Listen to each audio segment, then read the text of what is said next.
This is the first video for the new NorthridgeFix DIY channel.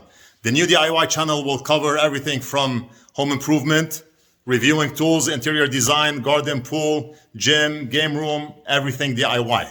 In today's video, we're gonna go over the gym that I've been working on for the past 3 weeks. It's gonna be a lot of fun. This video will be posted on both the main channel and the new channel. I want my followers to know about the new channel. Make sure you follow, you subscribe. It's gonna be a lot of fun. And I will see you shortly. The gym is set up in the garage. We have a 3-car garage. 2-car garage, I made it a gym, and 1-car garage is for the car. Previously, I thought I could fit the gym in a 1-car garage, and maybe I'll leave the 2-car garage for the car. But later on, I discovered that we need a lot of space for the gym. First thing I did was I cleaned out everything from the garage. Pressure washed the floor. And then it was time to pick mats. We have a commercial quality mat here. This is some hard rubber. It's not soft rubber. It's not meant for comfort, but it's meant for a machine like this, a 700-pound machine, to sit on those rubber mats. So that was the first thing that I did. I painted that step red. It gives the gym a nice look, and at the same time, you can watch out for that step. Now, mirrors was the biggest thing.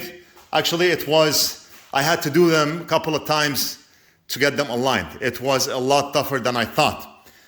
I have 3 mirrors here, 3 by 5, 5 feet by 3 feet.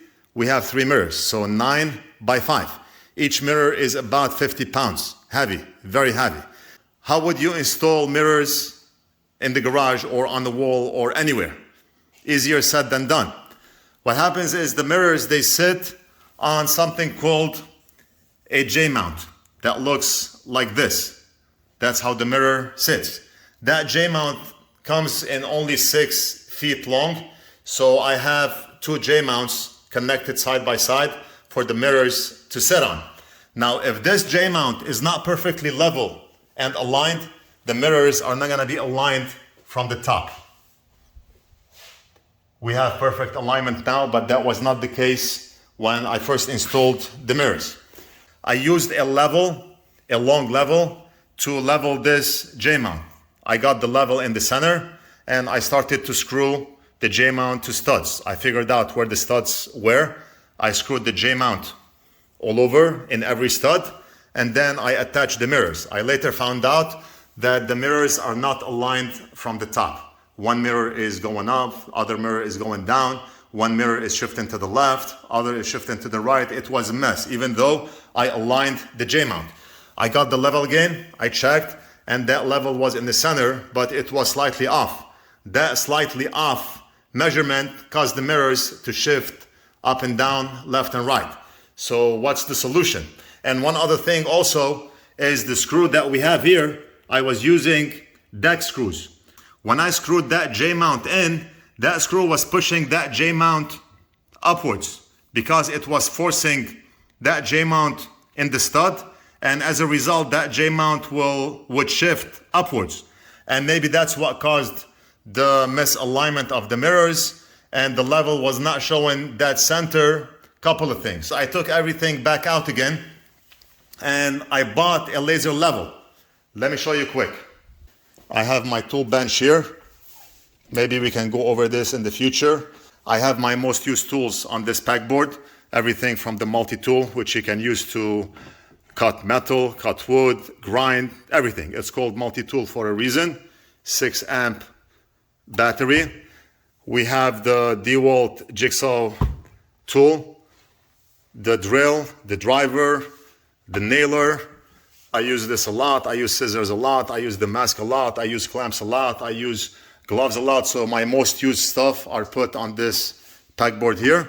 And I do have the laser level, which I want to show you quick. This thing is a lifesaver, and I use it in every project. Every project. It looks something like this, very heavy duty. And the way it works is you turn it on, and look at this.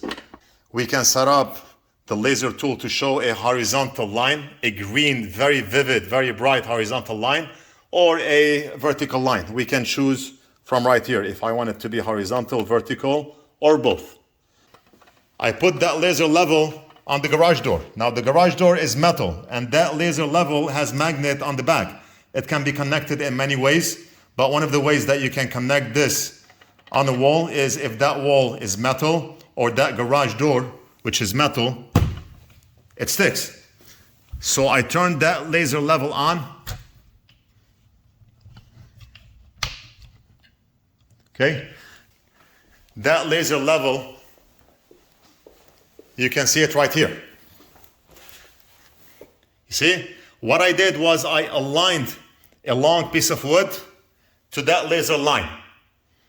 I perfectly aligned it to that laser line. Now I randomly put that laser on the door, but it actually came on the same level of that piece of wood. So I aligned that piece of wood with the line, and then I got my nail gun. I nailed one here, one here, one here, one here, and that piece of wood is now perfectly aligned.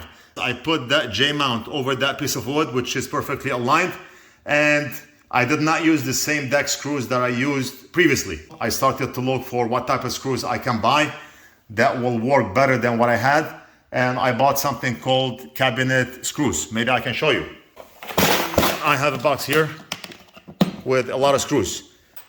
Now, if you look at the screw that I previously used, that thickness was causing that J-mount to push in.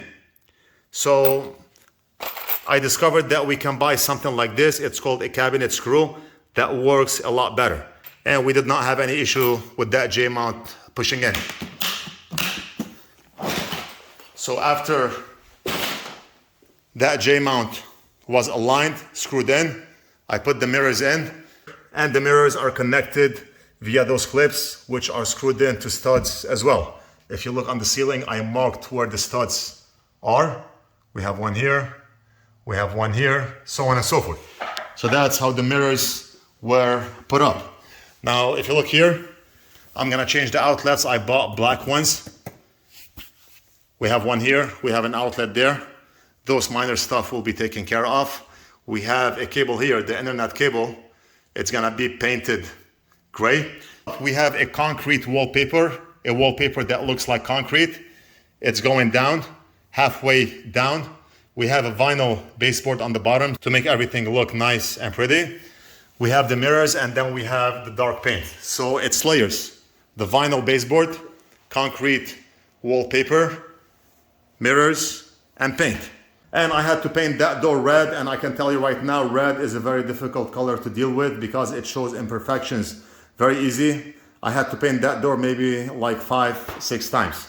I learned a lot throughout the process, and look at how many different red paints I got: semi-gloss, gloss, matte, different brushes, different rollers, different everything. I'm like a paint expert now after I went through that one door. It's always easier said than done. If you don't have the experience, it's gonna take a while to learn, but I always learn the hard way. So the gym consists of this high quality rubber mats, the mirrors, a dumbbell set. We're gonna expand on the dumbbell set, but that's initially what we have. And we just got this today for dips. You can do a lot of stuff on this one here. You have a Life Fitness R9 bike, awesome. We have a commercial high quality bench. The treadmill, this is the Horizon 7.4, and it's such an amazing treadmill. Now, one thing I wanted with the treadmill, I wanted something that's not subscription based. Everything that you buy these days is subscription based. iFit, subscribe to iFit, $49 a month. And what do you get? You get a screen that you cannot use unless you are subscribed to iFit. They limit you on what you can use on that screen unless you subscribe. What do you get when you subscribe? You get videos, training videos, people running so you can run along with them, all that stuff. You're gonna get tired of iFit in a week, and that's why you see a lot of machines being sold used that are subscription based. So I wanted to avoid subscription based machines. This one here has a lot of programs, from fat burn, program how many calories you want to burn, and it keeps running until you burn that much calories, sprints, uphill, all that stuff. It has a lot of programs. You can manually control incline, decline from here, control speed from here, or it can be done with a push of a button. That's for incline, decline, and that's for the speed here. All the information is shown on the screen. Such an amazing machine. Horizon 7.4. Look it up. Wow, the machine is awesome. Now, one thing about working out in a gym is air quality. Is it safe to work out in a gym? We do have a purifier here that supports up to 2,800 square feet. The garage is not anywhere near 2,800 square feet, so we are good. As far as humidity, how humid is the garage? That's important, right? The garage is very clean. It's not humid. We live in California, so humidity is really not a big deal.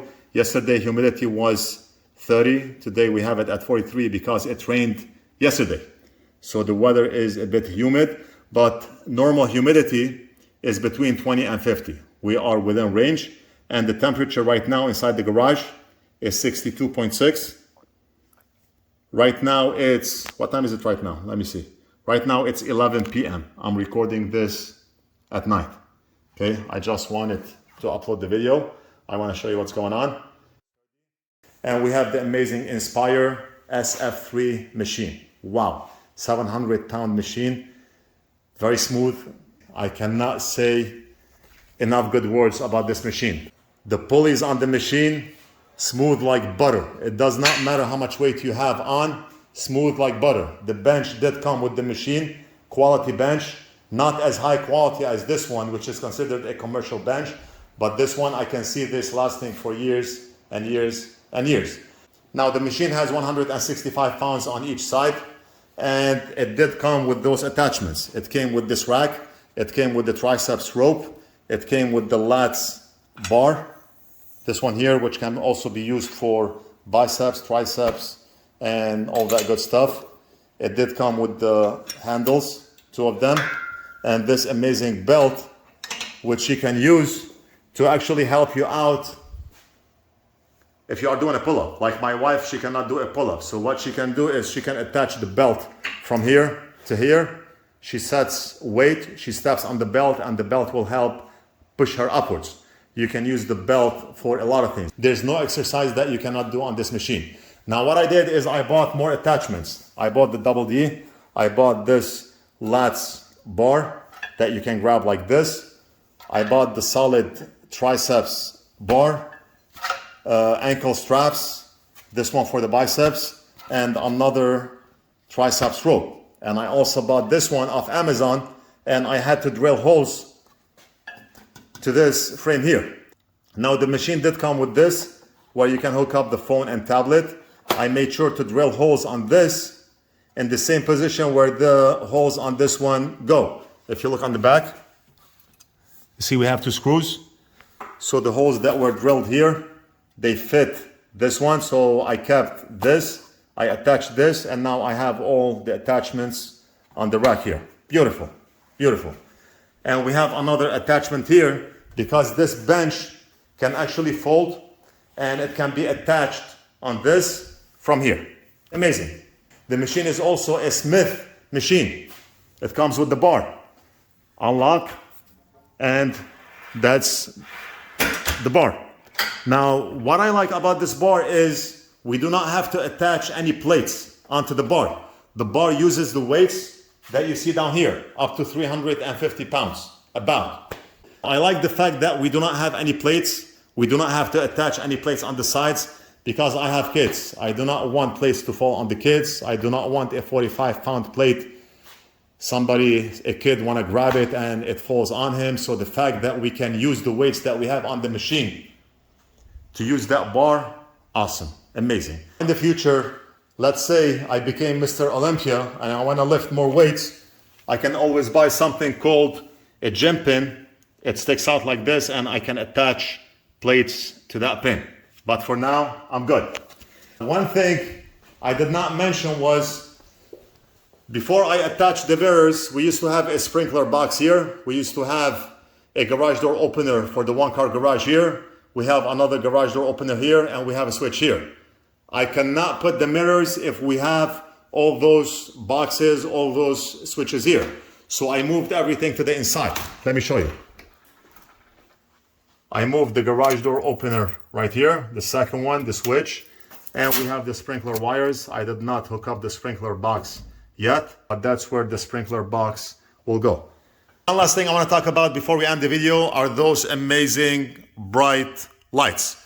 Before, I did not know how I wanted the lighting to be in the garage. I was looking for an 8 feet LED light that goes this way and one that goes that way. I thought that would be enough for a garage until I came across a video where that person had lights that looked like this. I looked them up and I was able to find them off Amazon. The best purchase I have made. Those lights are bright. That bright light will wake you up and you feel fresh. You do not feel like you are working from a cave. Those lights can be constructed in any way, shape, or form. They're like Legos. I have them built the same way that they showed on the picture, which I really love, mind-blowing. And the lights are connected to a Govee outlet. This Govee outlet is controlled by a human presence sensor. If there's a human being here in the garage, those lights will stay on. Even if I'm sitting on the bench, I'm not moving, this sensor is not only a motion detector, but it also detects heat properties, and it's based on a lot of factors to know if there's a human being in the garage here. I have the same setup in the game room. I have the same setup in the office. So if you look here, this is the game room, right? So look, I came into the game room. Ta-da! Okay, everything turned on. And I also have this done to my office. Look, I'll show you. So this is the office here. As soon as I enter, lights will come on. Now with the sensor, as soon as you exit the office after 1 minute, the lights go off. If it wasn't for this setup, then kids would leave the lights on and the lights will be on for hours and hours and hours without anybody being in the room. So that's very important. And we're gonna end the video right here. That's a quick tour on what I did with the garage. If you have a home gym, if you have a garage gym, leave it down in the comments. Let me know what equipment you have, what equipment you think we should have in the gym beside what I have now. Like I said, there's nothing that you cannot do with this trainer cable Smith machine. The cardio, the treadmill, the bike, the dip bar, and dumbbells. So I hope you enjoyed the video. Let me know what you think, leave it down in the comments, and I will see you again in the next one.